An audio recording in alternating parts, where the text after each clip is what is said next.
la guérison de l'église, umuti wo kuvura itorero unyura kubwira abantu kugaruka ku ijambo ry'Imana ryuzuye no ku mategeko y'Imana. Amashimeje ku mwami Yesu.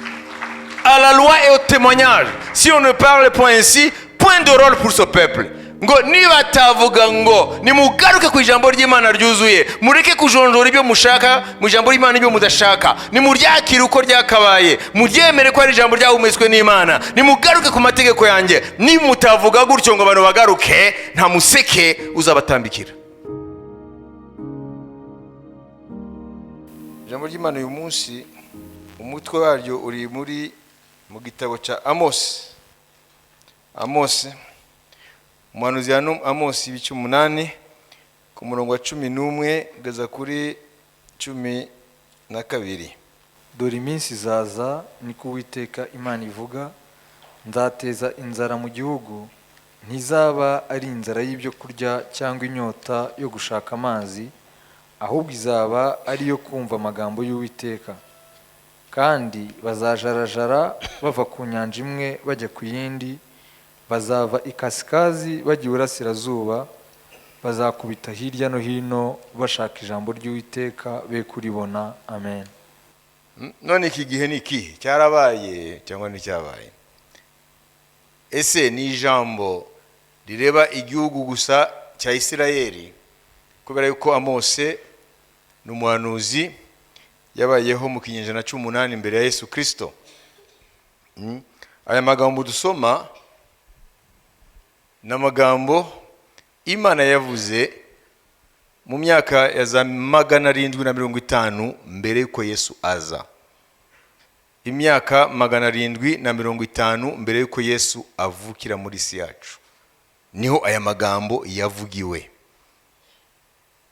Vuga ngo hashize imyaka isaga 2750. None aya magambo ko twumvise ngo na magambo y'Imana n'Uwiteka yavuze yuko hazaba igihe aho azateza inzara n'inyota. Ntabwo ari inzara y'ibyo kurya, ntabwo ari inyota y'amazi, ngo ahubwo ni inzara n'inyota by'ijambo ry'Imana. Arakomeza ngo bazajarajara bava ku nyanja imwe bajya ku yindi, bazava ikasikazi. Kasikazi ni kuvuga nord, majyaruguru, bajye iburasirazuba, aho izuba rirasira murabyumva. Bazakubita hirya no hino bashaka ijambo ry'Uwiteka be kuribona. Ni ryari ijambo ry'Uwiteka rizashakwa ntibaribone? Ese byarabaye mu gihe cya Mose? Ese bizaba mu gihe kiri imbere cyangwa se biriho biraba? Icyo ni kibazo n'icyo kibazo. Imana iravuga ngo hazaba igihe runaka. Turi mu gihe cya Mose, turi mu gihe cya Mose. Tumaze kuvuga mu mateka ni muhe mwaka. Turi mu kinjana 18 imbere ya Yesu Kristo. Hanyuma kubyerekeye ubuhanuzi bwa Mose ni mu mwaka 750 mbere ya Yesu. Aya magambo aravugwa. Ese byarabaye mu gihe cya Mose cyangwa byarabaye mu yindi myaka yakurikiye ya Mose mu Isezerano rya kera? Ese biriwe biraba mu gihe cyacu? Ese bizaba mu gihe kiri imbere? Ese bireba igihugu kimwe gusa Amose yari arahanurira? Uko Amose Imana yamuhamagaye ari umuhinzi, yabaga mu mudugudu umwe w'Ibuyuda witwa Tekoa. Yari umuhinzi. Imana iramuhamagara kugira ngo ahanure kuri Isirayeli kubera ibyaha byayo. Ubuhanuzi bwa Mose mu gice kinini bureba Isirayeli n'igihano Imana izayihana, ariko hari n'ubundi buhanuzi bureba ibindi bihugu, ariko cyane cyane ni Isirayeli. Uko nyuma y'imyaka mike cyane amaze guhanura ibi, hanyuzemo nk'imyaka itarenga 30 niho Israeli yatwawe ikava mu gihugu cyayo ikajyanwa muri Ashuri mu bice by'ikasikazi ashira iburasirazuba mu bice bya haruguru za Iran hariya haruguru za Iraq. None aya magambo tuyafate yuko yasohojwe byararangiye, tuvuge yuko ubuhanuzi bwa Mose yuko Imana izateza inzara n'inyota by'ijambo ryayo, abantu bakajarajara hirya no hino ngo bagakubita hirya no hino bashaka ijambo ryayo ntibaribone. Tuvuge se niba ari ya miryango 10 yajyanywe mu bunyage hanyuma ntigaruke, yageze hariya no nishaka ijambo ry'Imana ribura. Tuvuge se iri jambo ni ya myaka 400 iri hagati y'umuhanuzi wa nyuma yitwa Malaki, hanyuma nibyo Matayo avuga inkuru za Yesu Kristo, kuko hagati igitabo cya nyuma Isezerano rya kera cya Malaki n'igitabo cya mbere cy'Isezerano rishya hanyuze mu myaka 400. Muri iyo myaka 400 nta muhanuzi n'umwe yigeze haguruka muri Israeli. Bivuga ngo Israeli yamaze imyaka 400 nta muhanuzi wongeye guhagurutswa muri Israeli. Muri Bibiliya yawe nimba ufite Bibiliya, igitabo gisoza Isezerano rya kera cyitwa igitabo cya Malaki n'igitabo cya mbere cy'Isezerano rishya cyitwa ubutumwa bwiza bwanditswe na Matayo, hagati aho hari imyaka 400. Iyi myaka 400 nta muhanuzi n'umwe yigeze ahagurutswa muri Israeli. Tuvuge se ko ari icyo gihe rero? Ese muri icyo gihe barajarajaye bagakubita hirya no hino bashaka ijambo ry'Imana bakaribura?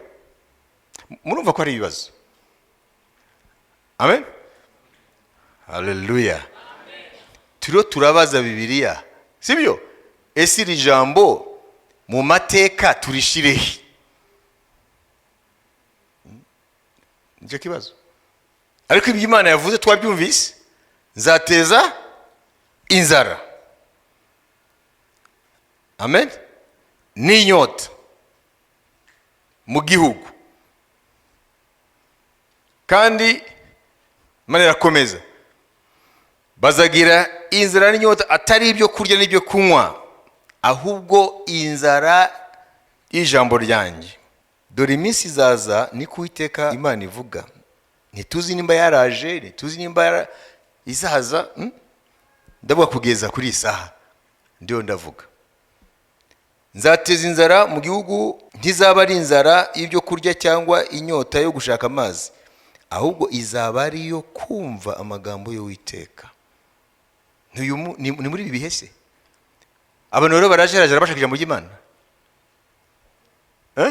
Iyo witegereje abantu bari barajarajara bashaka ijambo ry'Imana, kandi bazajarajara bava ku nyanja imwe bajya ku yindi, bazava ikasikazi bajye iburasirazuba, bazakubita hirya no hino bashaka ijambo ry'Uwiteka be kuribona, kuko Imana yavuze ngo ntabyo bazabona.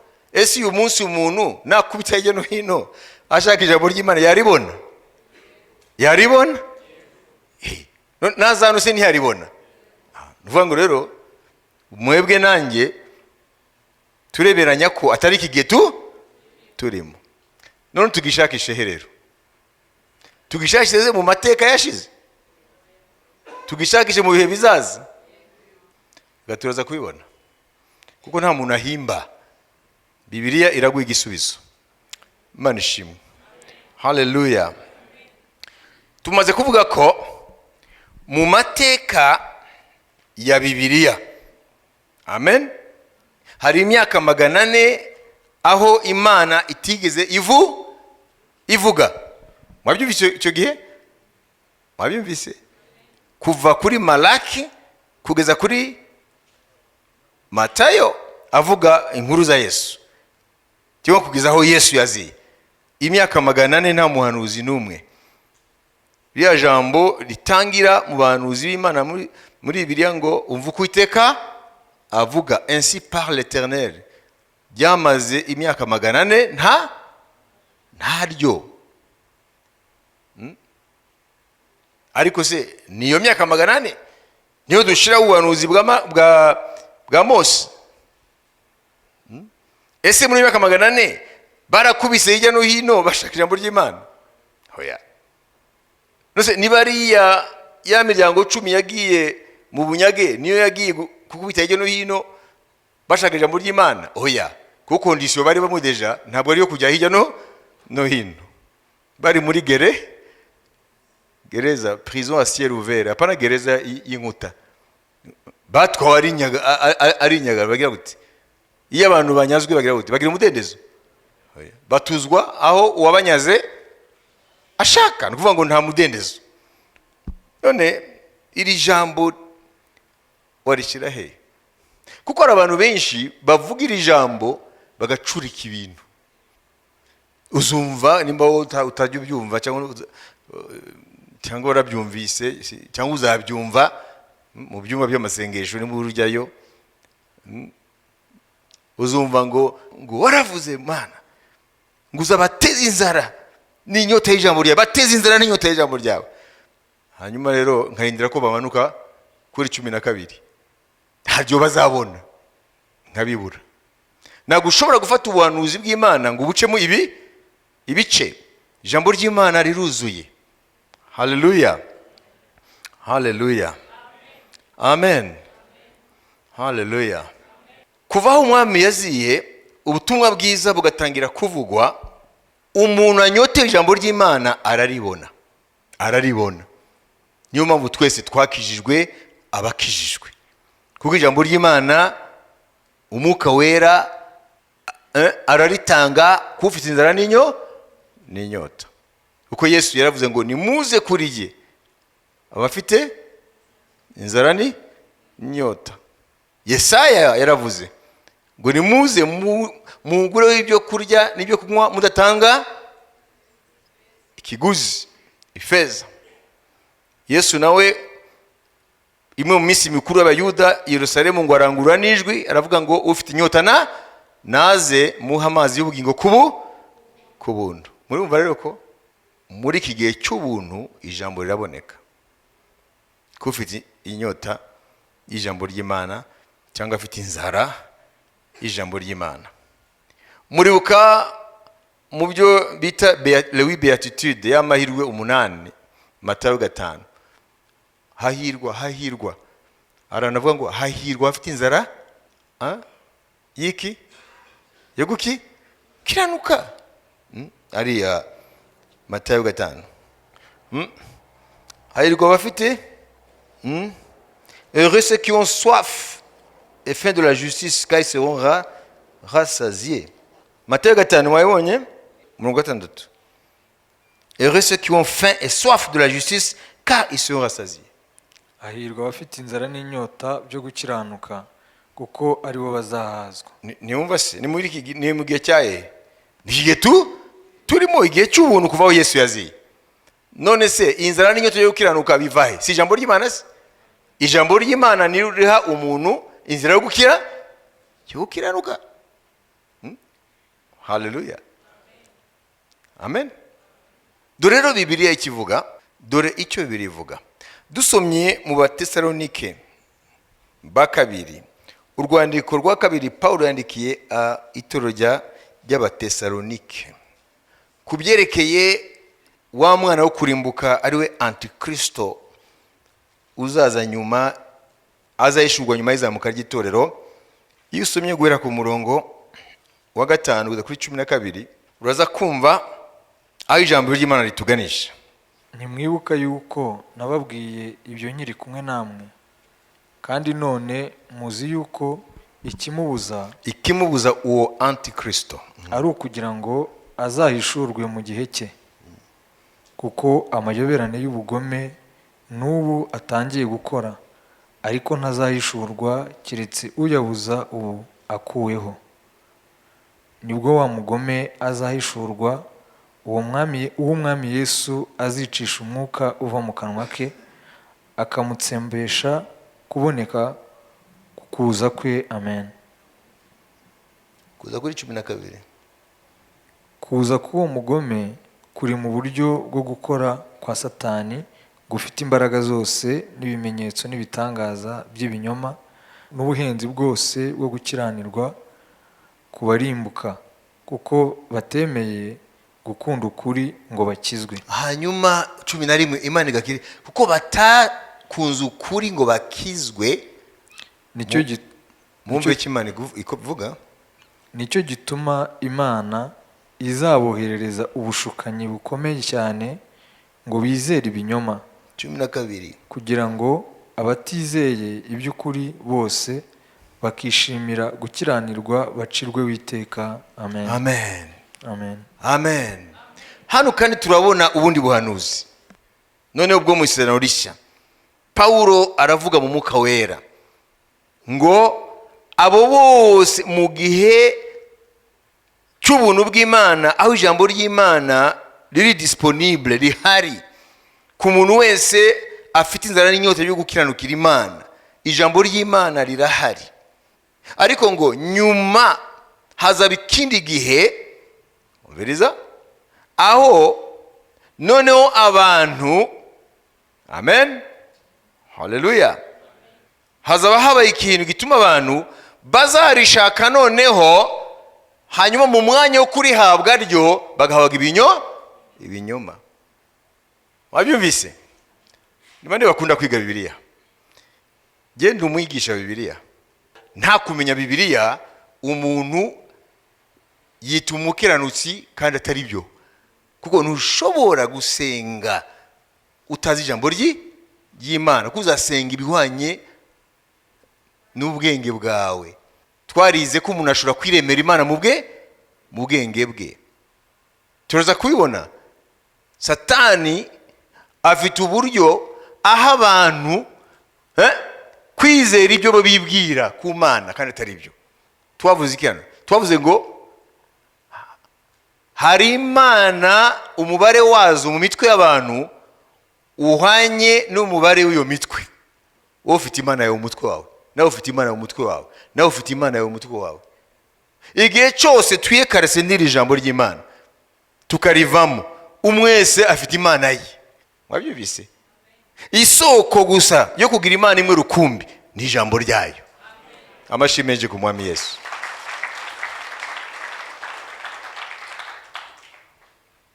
Mwabyumvise? Amen. None twumvise ko mu gihe turimo cyatangiye igihe Yesu yazaga akitanga akavuga ubutumwa, hanyuma agapfa ku musaraba nk'igitambo cyacu kugira ngo tubabarirwe ibyaha, hanyuma akazuka mu bapfuye, hanyuma mu nyuma akazamuka mu ijuru nk'umutambyi mukuru agiye kuduserukira imbere y'Imana, ku gitambo cye cyemewe n'ubutambyi bwe, n'ubutambyi burutu bwa Aroni, kuko bwashizeho n'indahiro. Ntabwo ari ubutambyi bushingiye ku mategeko ya Mose, kuko bwari ubutambyi bw'abantu bapfa. Ariko umwami Yesu ntapfa, ahoraho iteka ryose. Na niyo mpamvu ubutambyi bwe ngo n'ubwiteka ryose. Niyo mpamvu Imana yavuze ngo ndarahiye ntago nzicuza, uri umutambyi mukuru mu buryo bwa Melkisedeki. Abazi Melkisedeki mu gitabo cy'Itangiriro ngo ntibazi itangiriro rye nihe yeroze, nihaze ababyeyi be, nuvuga ngo yari ikigereranyo cya Yesu Kristo. Ntabwo ari Yesu, ariko ngo yari mu gifaransa ngo la préfiguration de Christ, nuvuga ngo yari ikigereranyo cya Yesu, ariko ntabwo ari umugani yabayeho, kuko niwe yahaye umugisha Abrahamu. Amen. Ngo yari umutambyi w'Imana isumba byose. Ariko ntabwo tuzi ubutambyi bwe yabuherewe byagenze gute. Biravuga ngo Abrahamu ahura na Melkisedeki avuye gutabara Loti n'umuryango bari batwawe n'iki n'abami bari bateye Sodomu. Hanyuma Abrahamu n'abagaragu be barabanesha, bagaruza ibyari byatwawe. Hanyuma bahura rero na Melkisedeki. Noneho Melkisedeki ngo amuha umugisha Abrahamu. Bivuga ngo rero utanga umugisha ngo ni mukuru kuhabwa umugisha. Bivuga ngo rero Melkisedeki yari mukuru kuri Abrahamu.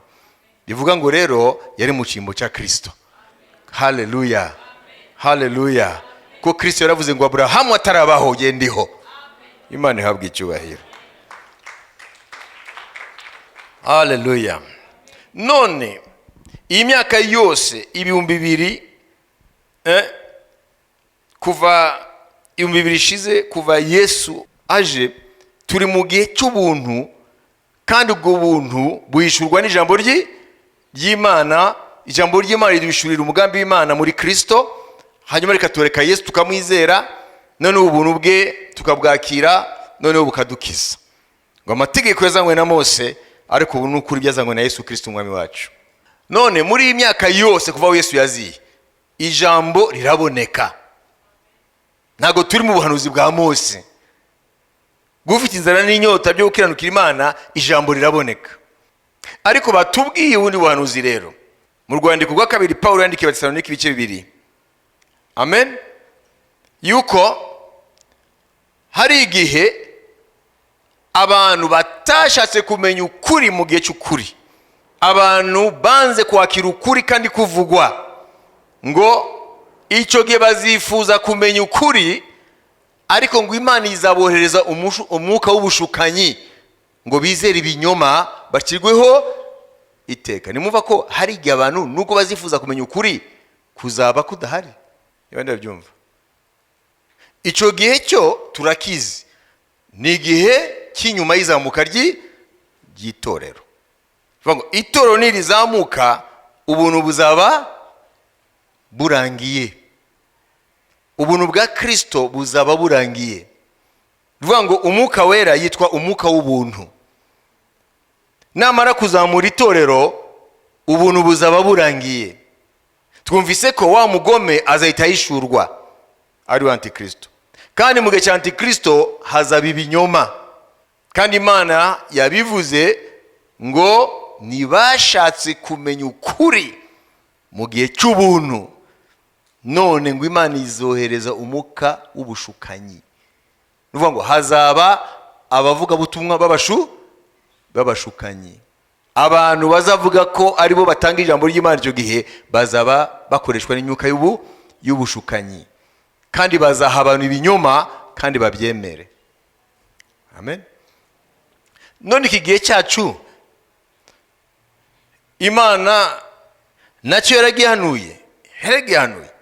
Kadusome muri Timoteyo. Rwandiko rwa kabiri Paulo yandikiye Timoteyo ibice 4 ku mbere kugeza ku 5. Uraza kumva iki gihe cyacu nacyo. Ariko ntabwo turagera hahandi yo kumenya, amen, cya kibazo twibajije umunsi bazajarajara irya no hino, kugira ngo noneho tumenye ni kiye gihe Bibiliya ivuga. Timoteyo kabiri ibice 4 ku mbere kugeza ku 5. Ndagutongerera mu maso y'Imana no mu ya Kristo Yesu, uzaciraho iteka abazima n'abapfuye, ubwo azaboneka aje kwima ingoma ye. Ubwiriza abantu ijambo ry'Imana, ugire umwete mu gihe gikwiriye no mu kidakwiriye. Uhane, uteshe, uhugure, ufite kwihangana kose no kwigisha, kuko igihe kizaza batazihanganira inyigisho nzima, ahubwo kuko amatwi yabo azaba abarya yifuza kumva ibibanezeza, bazigwiriza abigisha bahuje n'irari ryabo, kandi baziziba amatwi ngo batumva ukuri. Bazayoba bakurikize imigani y'ibinyoma, ariko weho wirinde muri byose, wemere kurengana, ukore umurimo w'umubwiriza w'ubutumwa bwiza, usohoze umurimo wawe wo kugabura iby'Imana. Amen. Amen. Hano bahanuye ikindi gihe, ariko cyo bavuze ngo umviriza ngo kuko igihe kizaza, Paulo amaze gugura Timoteyo ngo akoreshe umwanya we neza mu kuvuga ubutumwa mu gihe gikwiriye n'igihe kidakwiriye, akora umurimo we. Yahamagariwe kuvuga ubutumwa, navuga ubutumwa bw'umwami bwuzuye, butagabanije, budafunguye.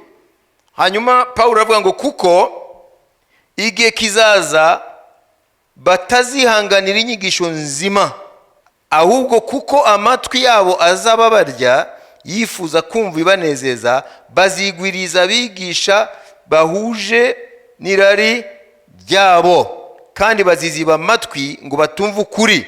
Bazayoba bakurikize imigani y'ibinyoma. Ibise n'ibyaryari nikiye gihe? Mwumvise? Nimba baziziba amatwi ngo ntibumve ukuri, nuko tukiri mu gihe cy'ukuri. Nuvuga ngo ukuri kuzaba kuvugwa, ariko abantu bazaba bari mu bihe bituma badashaka kumva ukuri, bakihitiramo ibyo bashaka kwemera. Iki rero nicyo gihe cya none turimo.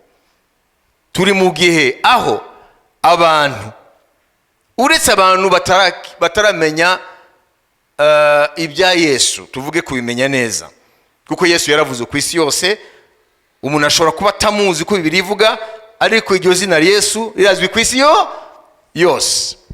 Ni ukuvuga ngo rero nidufata mu bitwa abakristo, indwara ihari nuko benshi bahitamo ibyo bashaka kwemera muri Bibiliya n'ibyo badashaka kwemera. Iyo ni indwara ya none. Iki gihe Paulo yahanuye ntabwo tugitegereje kera, tukirimo. Turi mu gihe aho umuntu afata ijambo ry'Imana ashaka kwemera n'ibyo adashaka kwemera. Na niyo mpamvu muzasanga mu Bibiliya y'abantu, nuko muri iyi minsi musigaye muyafite muri telefone, ariko abafite Bibiliya nk'iyi bitabo bazagenda baca akarongo ku kajambo kamwe.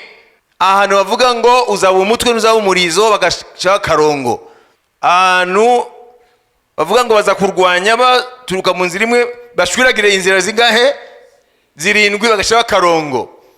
Ntacu uzamburana n'ibiki ibyo bagaca akarongo. Ariko abantu bavuga ngo mwana ryaryamwe bakasimbuka. Kubera iki?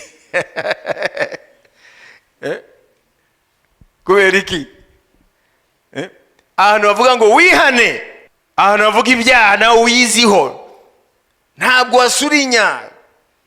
Ndazi imigambi mbafitiye, imigambi muri Yeremiya. Bibiliya zose aho zirasurinye.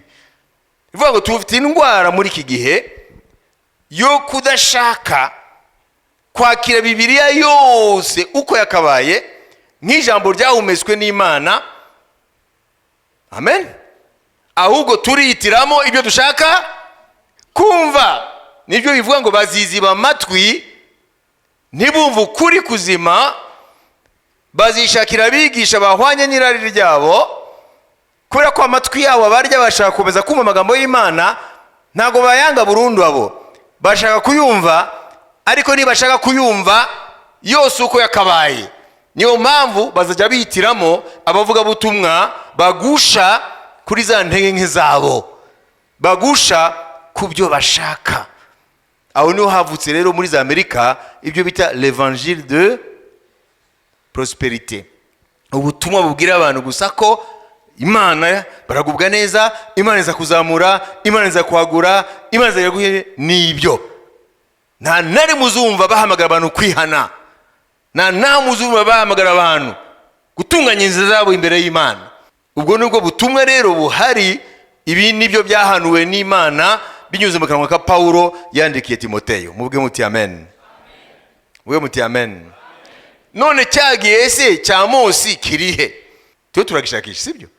Twumvise ko nyuma yizamuka ry'itorero abantu noneho bazashaka ukuri, ariko bazahabwa ibinyoma. Amen. Muri iki gihe turimo nubwo ubuntu bugihari, ariko ngo abantu barwaye indwara yo kwihitiramo mu ijambo ry'Imana ibyo bashaka kwemera. Reka Bibiliya tubwire ijambo ry'Imana ryose uko ryakabaye, ugikorwa cyaryo, umurimo w'ijambo ry'Imana. Tujye muri Petero. Amen, amen. Ariya muri Petero, tusome Petero 2 igice cya mbere umurongo wa 20 tugeze ku 21. Ariko mubanze kumenya yuko ari nta buhanuzi bwo mu byanditswe bubasha gusobanurwa uko umuntu wese yishakiye, kuko ari nta buhanuzi bwazanywe n'ubushake bw'umuntu, ahubwo abantu b'Imana bavugaga ibyavaga ku Mana bashorewe n'Umwuka Wera. Nuvuga ngo ijambo ry'Imana uko ryakabaye, amen, yabo ubuhanuzi byahumetswe n'Imana.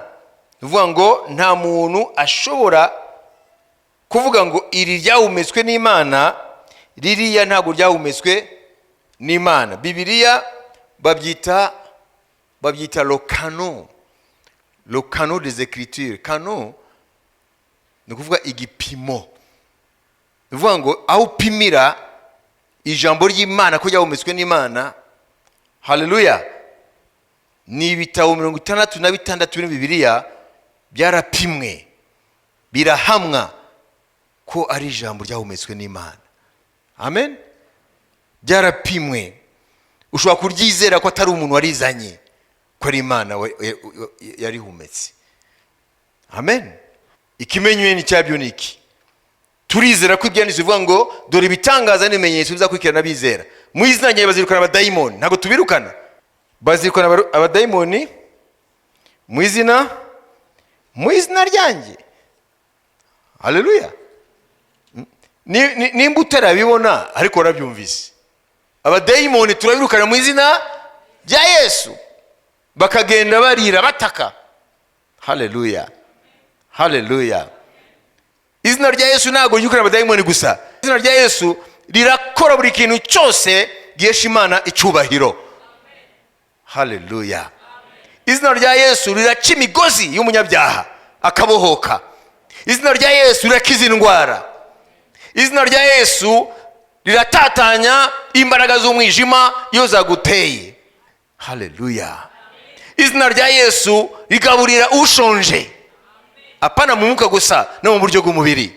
Izina rya Yesu rikingura inzugi aho inzugi zakinzwe. Izina rya Yesu rica inzira ahatari inzira. Haleluya.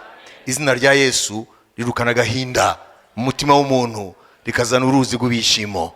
Amashimenje ku Mwami Yesu. None se ibyo byose ntibiri muri Bibiliya?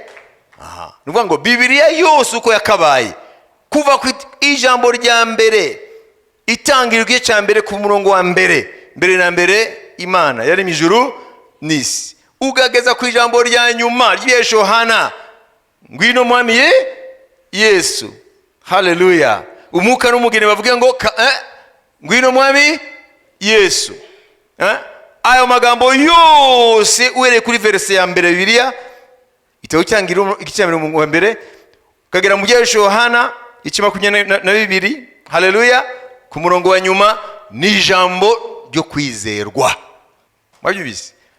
Ntabwo rero uhitamo icyo wizera nicyo utizera. Iyo ari ijambo rigucyaha ntukarihunge, kuko nicyo ryatumwe gukora uwo mwanya. Imana ihabwe icyubahiro. Nimba ari ijambo riguhumuriza uryakira ushime, kuko Imana yabonye ko ukeneye guhumurizwa. Nimba ari ijambo rigucyaha uryakire, kuko Imana yabonye ko ukwiye gucyahwa.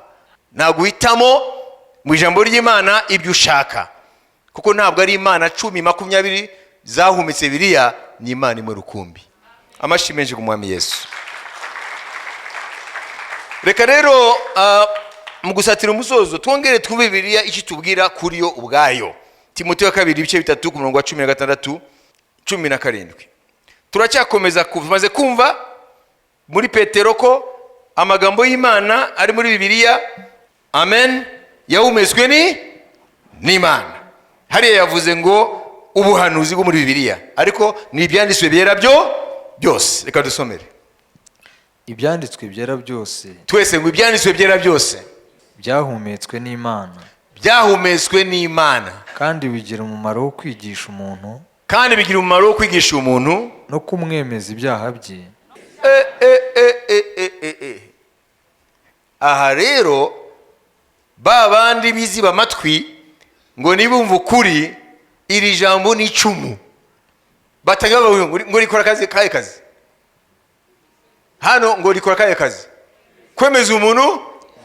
Ibyo ntago bakibishaka. Ibyo ntago bakibishaka. Itorero rikibivuga ntabwo rigira abantu benshi. Mwabyumvise? Mwabyumvise? Ibyo ntago bakibishaka. Nubwo urubyiruko rurahenebera mu byobyabwenge, bambara ubusa, bigana ingeso z'amahanga yahenebereye ya za Burayi na za Amerika, abo babaho nk'uko badafite identité propre yabo, ukababwira yuko role model, ukabwira yuko notre modèle ce n'est pas l'Occident, modèle yacu ntabwo ari abazungu ntabwo ari Amerika, nibabyuka bambaye gutya nawe ukabyuka bambaye gutyo, modèle yacu twebwe ni Yesu Kristo. Nuvuga iryo toro n'abantu benshi rizagira. Kubera iki? Kubera yuko twumvise ngo mugiye ubuntu bwa Kristo buzaba bwenda kuvanwa mu isi, n'ugukuri kuzaba kukivugwa ko itoro kiri mu isi, ngo abantu bazaba batagikunda ukuri, bakiziba amatwi, ariko ko badashobora kwibuza kumva ijambo ry'Imana ko riraryoshe, ariko bazitiramo ibyo bashaka kumva, n'abigisha bagusha murari byabo. Iki nicyo gihe turimo rero. Mwabyumvise? Nicyo gihe turimo.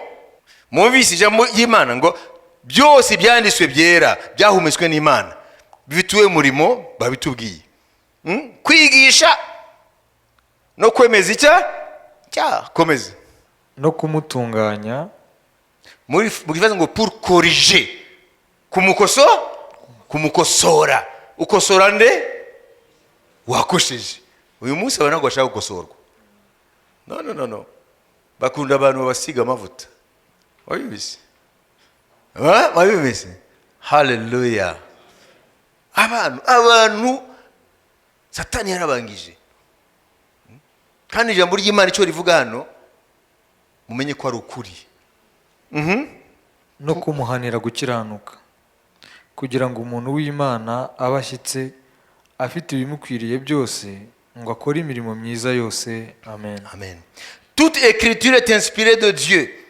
Ijambo ry'Imana, Bibiliya, ibyanditswe byera byahumetswe n'Imana, bikaba bifite umumaro wo kwigisha, kwemeza abantu ibyaha, kubakosora, ana magambo nyine ndavuga, pour instruire dans la justice, kubigisha mu byo gukiranuka, kugira ngo umuntu w'Imana abe umuntu ushitse kandi yiteguye gukora umurimo mwiza wose, afin que l'homme de Dieu soit accompli.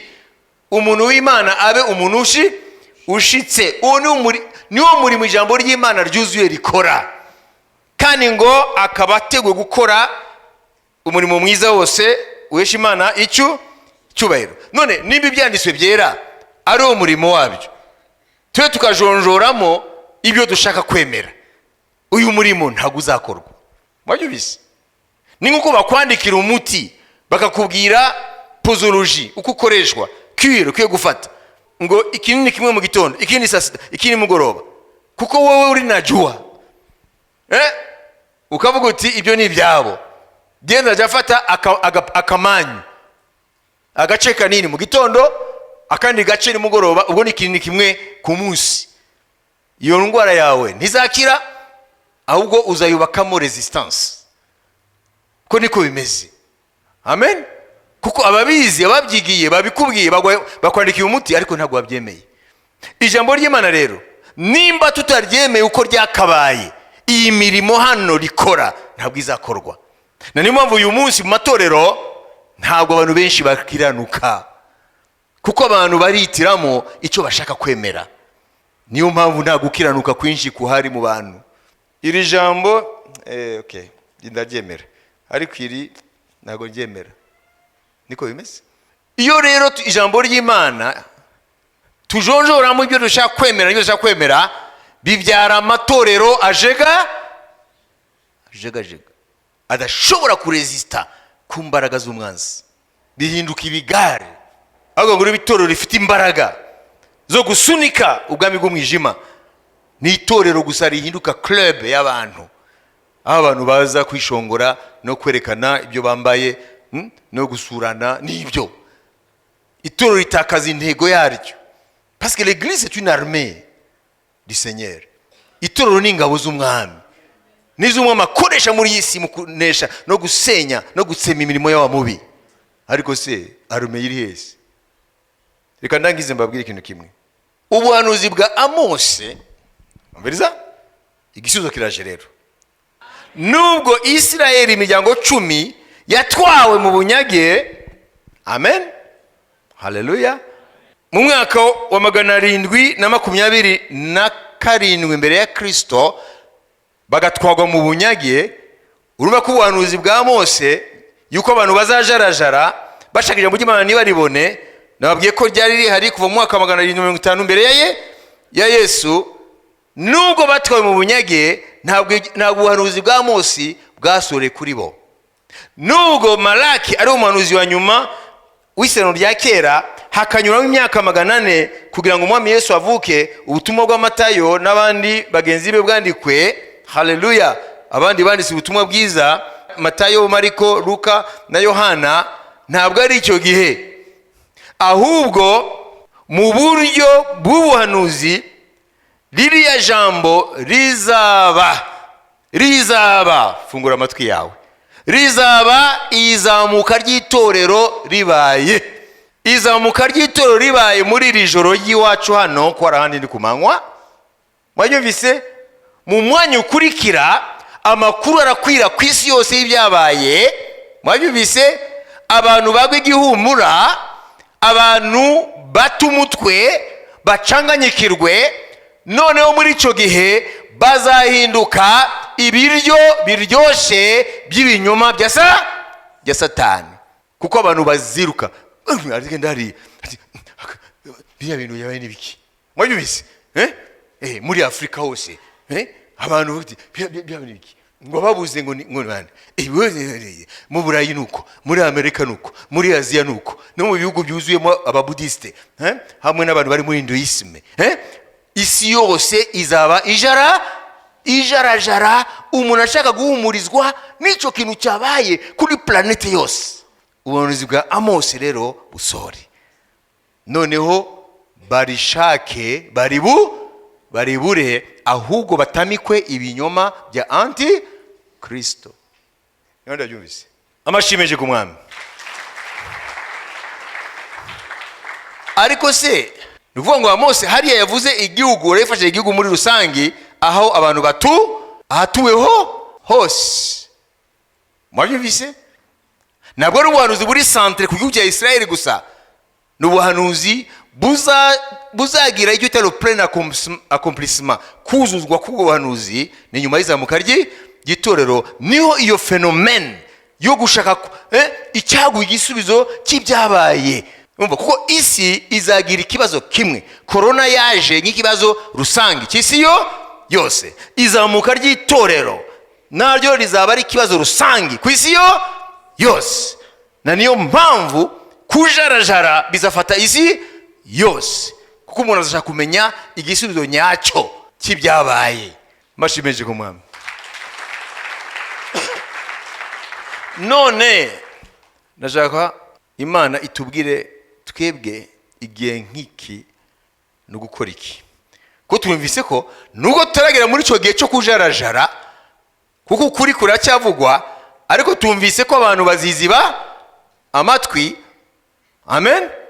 Mu bihe twenda kubona izamuka ry'itorero, ubukristo buzaba burwaye. Ubukristo bwa benshi buzaba burwaye indwara yo kwiyitiramo ibyo umuntu ashaka kwemera n'ibyo adashaka kwemera, kandi byose biri mu ijambo rimwe ry'Imana. Akitiramo imirongo yemera, akitiramo niyatemera. None ikibane tubwira niki? Nicyo ushaka gusoza mu minota 2. Umviriza? Haleluya. Ese hari ikintu byagufashije? Ninde ari ikintu byafashije? Dore iby'Imana ivuga. Yesaya 8:19-20. Kandi niba babwira ngo nimushake abashitsi mubashikishe, mushake n'abapfumu banwigira bakongorera, mbese abantu ntibari bakwiriye gushaka Imana yabo bakaba ariyo babaza. 20. Nimusange amategeko y'Imana nibihamya, niba tavuga ibihwanye n'iryo jambo nta museke uzabatambikira. Amen. Umviriza umuryango ngo ngufashe kubisobanukirwa, urashaka kubyumva. Imana iravuga muri Yesaya 8:19 yuko abantu aho kugira ngo bazi Imana mu ijambo rimwe babaza ijambo ryayo, ahubwo bajya kubaza imyuka y'abapfumu, abazimu, kugira ngo bavuge bababwire ibyabo n'ibyo bakwiye gukora mu ngorane zabo. Uri umurongo wa 19 Yesaya 8. Murabumva? Kubera ko iyo abantu ijambo ry'Imana atari ryo banyotewe, atari ryo basonzeye, ni ngombwa bajya kubaza iyindi myuka. Nimubona muri iyi minsi hareze ibintu byitwa ubuhanuzi. Kubera iki? Iyo ubonye ari proliferation de prophétie, iyo ubonye ubuhanuzi ari bwo abantu birukira cyane, ntuzigere wibaza uburwayi ubwo ari bwo. Nuko ijambo ry'Imana nta mwanya rifite mu buzima bwabo. Mwabyumvise? Kuko Imana 19 ngo bajya kubaza iyo myuka aho kubaza Imana nzima. Kandi Imana nzima uyibaza hehe? Uyibaza mu masengesho ariko ashingiye ku ijambo ryayo. Kuko Imana ntabwo inyuranya n'ijambo ryayo. None Imana itanzeho umuti kuri 20. Nanone nshaka kurangirizaho. Umviriza. Mu Gifaransa bavuga ngo à la loi et au témoignage. Si l'on ne parle pas ainsi, il n'y aura point d'horreur pour le peuple. Ngo nibavuge ngo abantu nibagaruke ku mategeko nibihamya. Ngo nibatavuga gutyo nta museke uzabatambikira. Umuseke ni kuvuga ngo umucyo. Ni kuvuga iki? La loi et le témoignage. Ngo amategeko bagaruke ku mategeko nibihamya. Ibihamya nibihe? Ari amabuye abiri Imana yanditseho amategeko yayo 10 bayita ibisate by'amabuye by'ibiha, les tables de témoignage. Hanyuma la loi ni yihe? La loi ni ijambo ry'Imana ryose. Vuga ngo nibatabwira abantu ngo bagaruke ku ijambo ry'Imana no ku mategeko y'Imana, ntibitege umuseke, ntibitege umucyo w'Imana. Nimumva se la guérison de l'église, umuti wo kuvura itorero unyura kubwira abantu kugaruka ku ijambo ry'Imana ryuzuye no ku mategeko y'Imana. Amashimeje ku mwami Yesu. À la loi et au témoignage. Si on ne parle point ainsi, point de rôle pour ce peuple. Ngo nibatavuga ngo nimugaruke ku ijambo ry'Imana ryuzuye, mureke kujonjora ibyo mushaka mu ijambo ry'Imana ibyo mudashaka, nimuryakire uko ryakabaye, muryemere ko ari ijambo ryahumetswe n'Imana, nimugaruke ku mategeko yanjye. Nimutavuga gutyo ngo abantu bagaruke, nta museke uzabatambikira. Sinzi rero ko uwo muti biteguye kunywa. Nicyo kibazo. Mwumvise? Ijambo ry'Imana rikendereye, ijambo ry'Imana rigenda rigabanuka abantu, rigenda ridafite umwanya, bakitiramo utwo bashaka kwizera irindi bakarireka. Twumvise ko amaherezo bahita bagwa mu mwuka w'indagu, ariko bakajya kuraguza gikiri. Mvuge bakajya kuraguza igikirisitu. Muvuge muti bakajya kuraguza igikirisitu. Ngo agiye Nyamirambo, ngo hari umuntu asenga, ngo agiye ngo basengane, ngo none ngo Imana muvugiremo. Abo nibwo burwayi buhari. Murubise igikingira itorero izo ngwara ni ukubwira abantu à la loi et au témoignage, nibagaruke ku ijambo ry'Imana ryuzuye no ku mategeko y'Imana. Amashimeje ku mwami Yesu Kristo. Mbere yuko dusenga rero, umviriza nkurikira, nashaka kwibutsa amagambo akomeye y'umwami Yesu. Yaravuze ngo sinaje gukuraho ijambo ry'abahanuzi n'amategeko, naje kubisohoza. Umviriza? Haleluya. Matayo 5:17. Mwitekereza ko naje gukuraho amategeko cyangwa ibyahanuwe? Mwitekereza ko naje gukuraho amategeko cyangwa ibyahanuwe? Sinaje kubikuraho, ahubwo naje kubisohoza. Kandi ndababwira ukuri yuko ijuru n'isi kugeza aho bizashirira, amategeko atazavaho inyuguti imwe cyangwa agace kayo gato, kugeza aho byose bizarangirira. Nuko uzica rimwe muri ryo muri ayo mategeko, naho ryaba ryoroshye hanyuma y'ayandi, akigisha abandi kugira batyo, mu bwami bwo mu ijuru azitwa mutoya rwose. Ariko uzayakora akayigisha abandi, mu bwami bwo mu ijuru azitwa mukuru. Kandi ndababwira yuko gukiranuka kwanyu nikutaruta uko abanditsi n'uko abafarisayo, mutazinjira mu bwami bwo mu ijuru. Amen. Amen. amen. Kandi ndababwira ukuri yuko ijuru n'isi kugeza aho bizashirira amategeko atazavaho inyuguti nimwe cyangwa agace kayo gato kitwa iota kugeza aho byose bizarangirira. Murumva? Nuvuga ngo iryo jambo wanga kwakira ugahitamo iryo wakira, umenye ko wahumetse iri jambo ry'Imana ryose.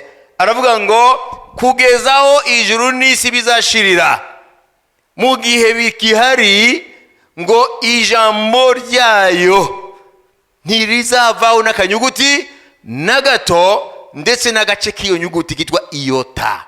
C'est la plus petite lettre grecque. Nta gace kazavaho. Noneho umviriza ndarangije, twebwe ntabwo tujonjora gusa gace, twebwe ntabwo tuvanamo iota tudashaka kwemera, tuvanaho imirongo n'imirongo, tuvanaho amaverese atujomba muri twebwe tudashaka kwemera, tukitiramo utwo dushaka kwemera. Nyamara Yesu yavuze ngo n'akanyuguti na gato ko mu byanditswe byera nikazavaho kugeza aho byose bizasohoreza. Urinde noneho, wowe urashaka ijuru rya Yesu, uzarijyamo gute? Kandi ni nyiraryo yamaze kugutsembera yuko nuhitamo ibyo wemera mu jambo ryayo n'ibyo utemera, wowe umaze kuba disqualifié, wowe umaze kuba ushigwa hanze. Ubu munsi rero abantu rero bafite ubukristo burwaye benshi muri ho, kandi Bibiliya yarabihanuye binyuze muri Paulo muri Timoteyo. Nashaka rero kubwira rero kurangiza, nutagaruka ku ijambo ry'Imana à la loi, nutagaruka kubihamya amateko y'Imana, témoignage, ngo ntuzitege umucyo w'Imana mu buzima bwawe, ahubwo wowe nutapfa vuba uzitega ibinyoma bya antikristo. Nubwo wabyumvise hano icyo gihe bizahanagurika, uzemera ibinyoma kubera ko isi izaba iri muri panike. Uyu munsi rero ndarangije, nashaka kubabwira ngo hari igihe kizaza nyuma y'izamuka ry'itorero aho abantu bazakubita hirya no hino ngo bashaka ijambo ry'Imana, ariko ngo ntaryo bazabona. Icyo gihe ntabwo kiraza, kizaza nyuma y'izamuka ry'itorero. Ariko nubwo kitaraza, dufite ubundi burwayi bwacu, ni uburwayi bwo gufunga amatwi nitwumva ijambo ry'Imana ridukora hahandi hababaza muri bya byaha turashaka kureka, ahubwo tukishakira ijambo ry'Imana ritugusha neza, ridusiga amavuta. Uyu munsi rero ijambo ry'Imana byakujeho kugira ngo ugaruke ku ijambo ry'Imana ryuzuye, uri agaciro, ari ryo ubuzima bwawe. Imana ibahe umugisha.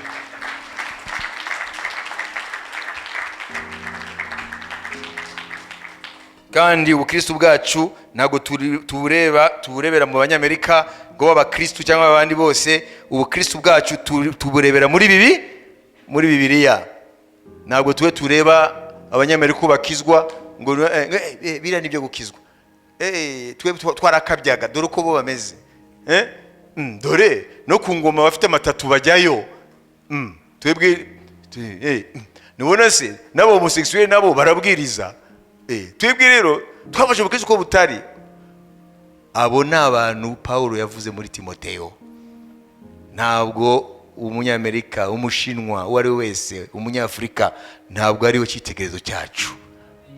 Mutumbire Yesu wenyine, niwe banze ryo kwizera na niwe yagusozereye. Tuhaguruke, Imana ihabwe icyubahiro. Haleluya. Ubu nubwo umwami wacu Yesu Kristo n'urukundo rw'Imana no gusabana n'Umwuka Wera bijyana twese. Amen. Shalom, mugire ijoro ryiza.